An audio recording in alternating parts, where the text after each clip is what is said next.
Hey guys, my name is Mariano. This is the Happy Pups Training Podcast. I know it's been a long time.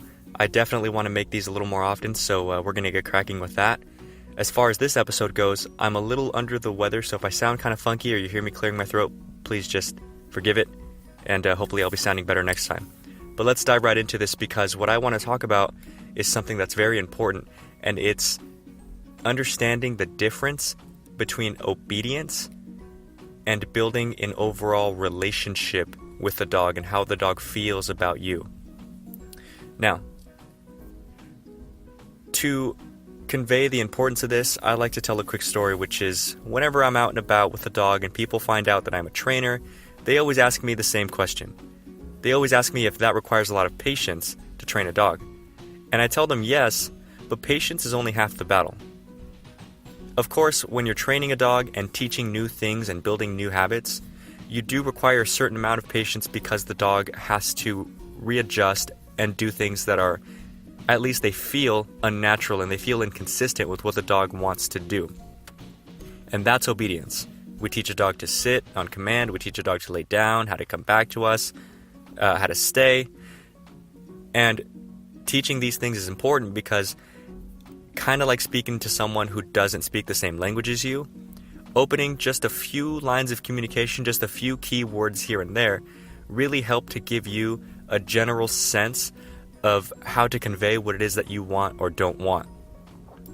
So, when we talk about obedience, and of course this is the stuff that everyone knows, teaching dogs what to do gives them a better idea of what they're not supposed to do, and therefore helps them do things that make you happy more of the time, let them work for affection, and overall does go a long way in order to smooth things over, especially in a house where maybe the dog had some separation anxiety issues or aggression issues, territorial issues.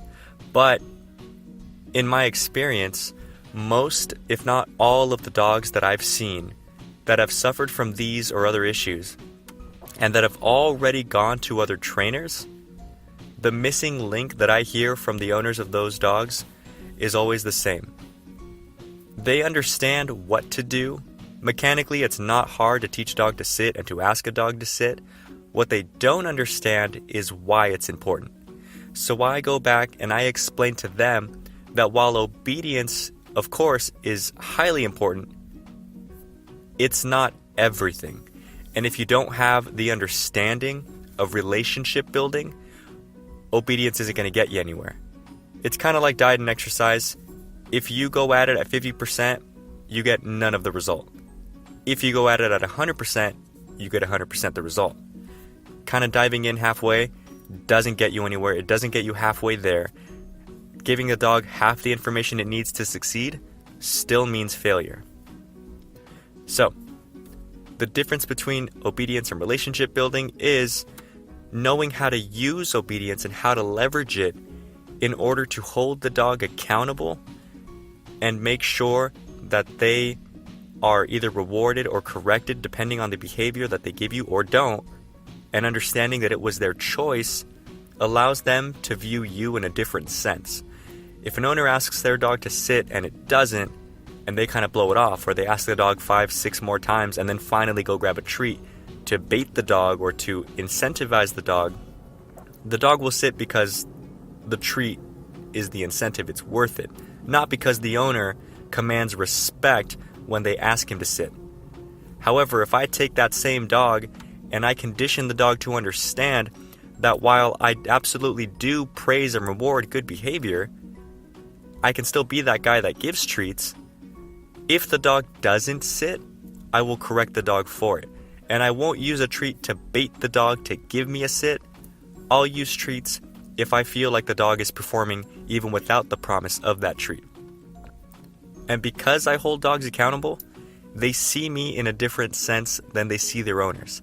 They see me as the guy that they listen to because I don't accept nonsense. I expect nothing less than the best out of the dog, and because I push the dog in order to be better and make these better decisions, the dog feels a different way about me than it does the owner. My relationship is different to the dog than theirs is. And that sounds kind of funky because a lot of owners have a hard time understanding how pretty much sometimes they see it as like, how does being a hard ass make your dog love you? I don't get it. And I totally understand where the disconnect could be. It sounds super weird, and it sounds very different. It sounds very, sorry, I'm forgetting my word, but it's something that no one doesn't see how this could equate to that.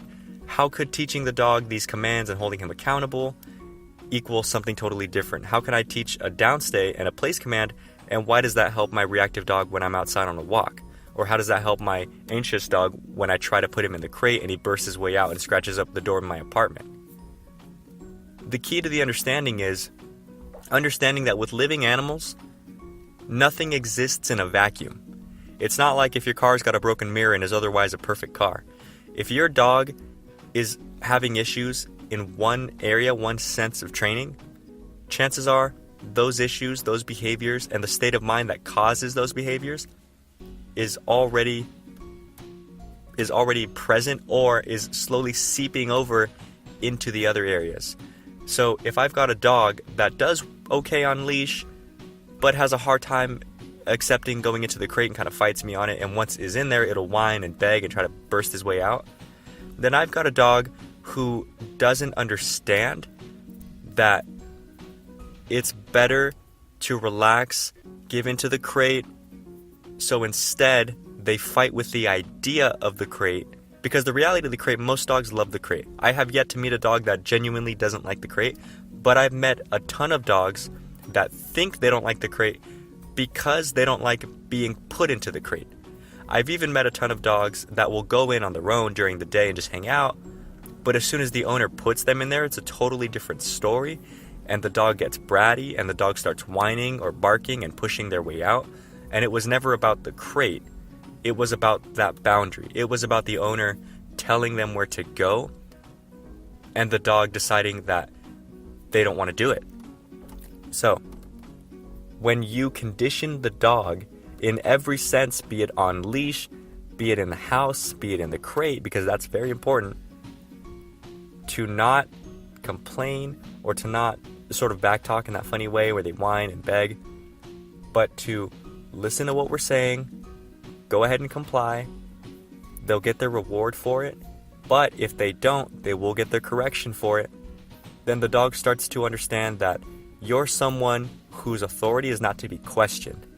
And that doesn't mean that I want owners to approach training with the mind of like an evil dictator that's just going to command their dog with an iron fist. It's not about that. It's just that people need to understand that you're not training another person. Dogs were bred to be led. So by acting like a leader, leaders don't take no for an answer. Leaders show you what to do, and then they expect you to do it. At least good leaders do. Leaders lead by example. That's why we train obedience, so that we can show the dog what we want. We show the dog what happens when they do it and what happens when they don't. But leaders who don't hold their teams accountable, they watch as their teams perform less than their best, and then everyone suffers for it.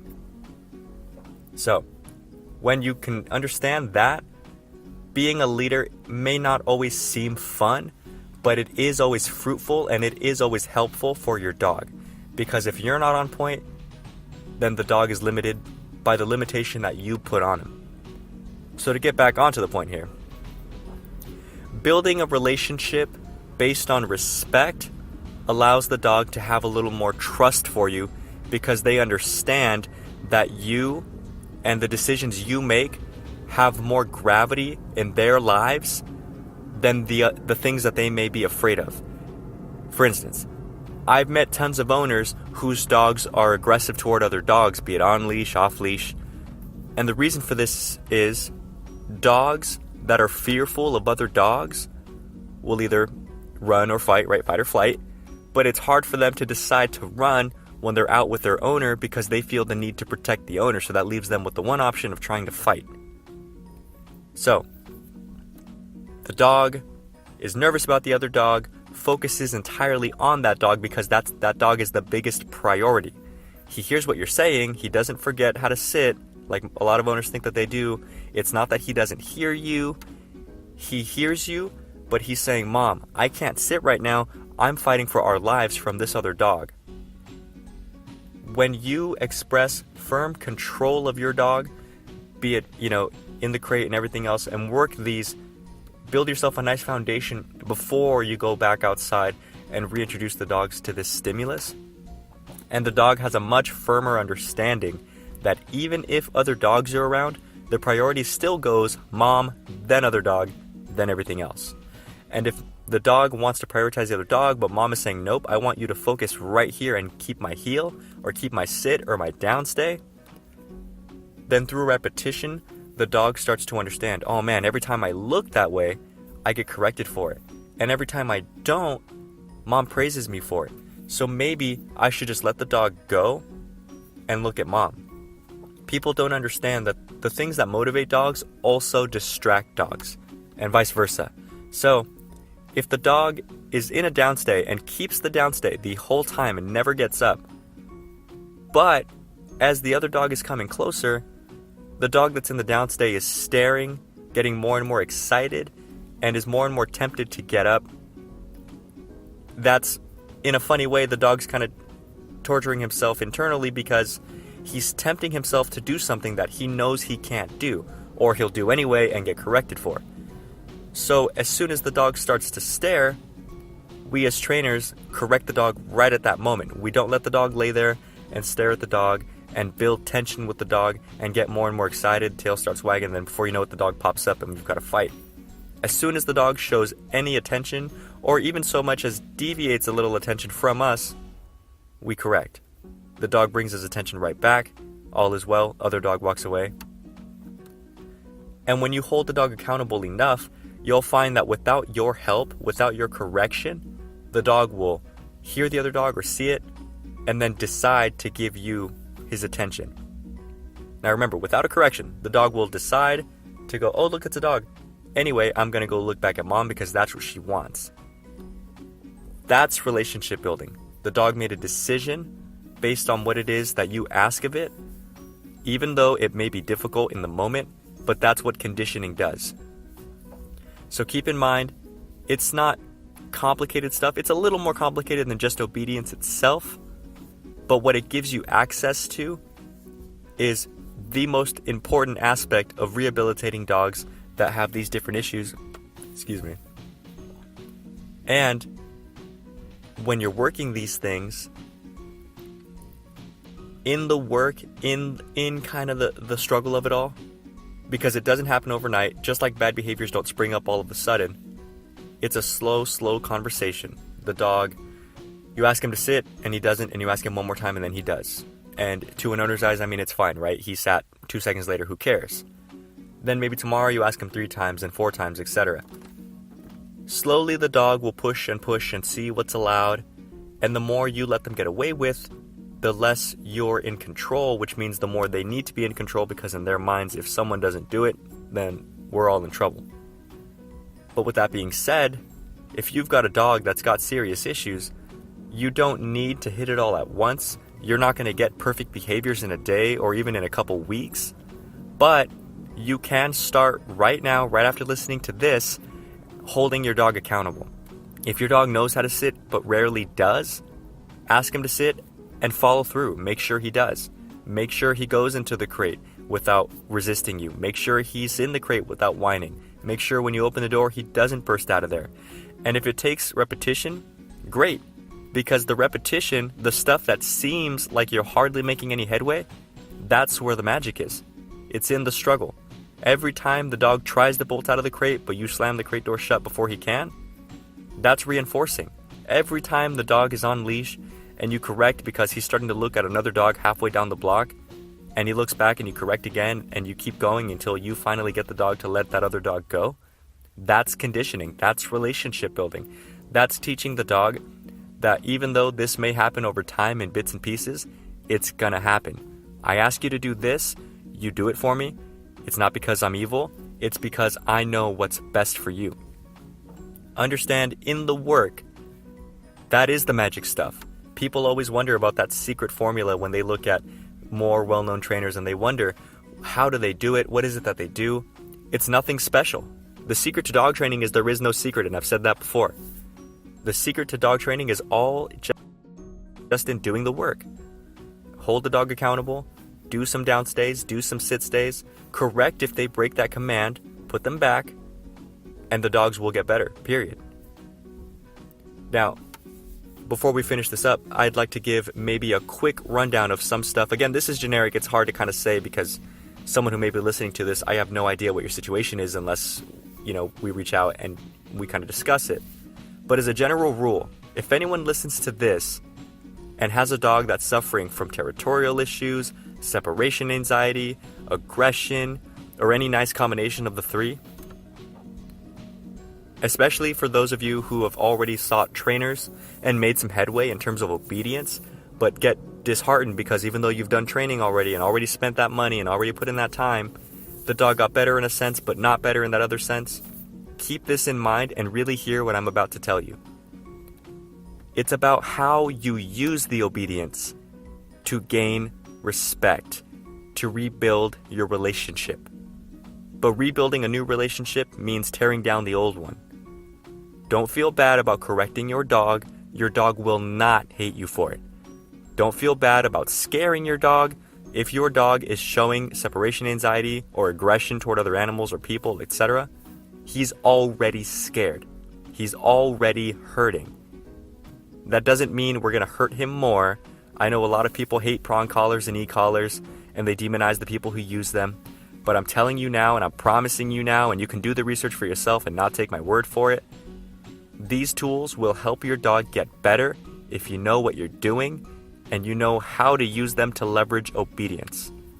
Keep in mind, a tool is just a tool. E-collars don't know anything, neither do prong collars. It's all about how you use them, just like obedience. So, if you've got a dog that's reactive or territorial, work place command, work downstay, work the crate, and that means not only does the dog not fight you going in, they don't just bolt in or out either. Crate doors open, you walk up to the crate, you stop, the dog sits. If the dog tries to keep going into the crate, you correct and say no. Then the dog sits, you invite them into the crate with the crate command, crate. Dog walks in, you shut the door, dog is quiet. When you open the door, the dog comes out when you say, okay. Work the crate, work leash manners, and correct for misbehavior. Correct for poor choices, and correct earlier than when the dog explodes. If the dog is lunging and thrashing and going crazy, you took too long. As soon as the dog shows interest in that thing that will lead to that negative behavior, correct. If you've got a territorial dog in an apartment in LA where there's really narrow halls and doors right next to each other, as soon as the dog hears somebody outside and his ears perk up, I'd already be correcting. I would not be waiting until the dog runs to the door and yaps. As soon as I see a dog a block and a half away, and I notice that my dog sees him too, and he goes from panting with his mouth open to mouth shut and hardcore staring with his ears perked up, I'm already correcting. Even though the dog is far away, just because the dog hasn't reacted yet, or at least hasn't thrashed out yet, there's already something going on. He's already hyper-focusing and loading up, and that's already totally unacceptable. Correct earlier, be firm enough that the dog gets the picture, not firm enough that you think the dog will get the picture. Let the dog's reaction tell you where they are. Now, when you use these things in order to build that new sense of accountability, and the dog understands that the things that you say are no longer optional, then your relationship slowly starts to shift over, like we talked about, right? It's all in the work. Slowly, day after day after day, the dog's going to have more respect and more respect for you. And because they do, you're going to have more gravitas in their life. And all of a sudden, things start to change. The dog's territorial because he thinks that you exist in his world. You're his to command. You're a limited resource that he needs to take care of. But the more of a presence you become, the more he exists in your world, and you protect him and not the other way around. Therefore, the less he needs to do it, but it's more than that.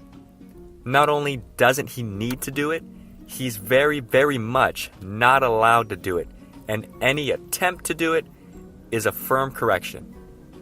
Then the dog will stop, plain and simple. If you allow it,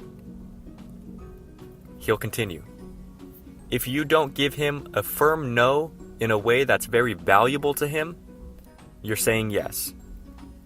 And that's not me beating up owners, that's just being honest.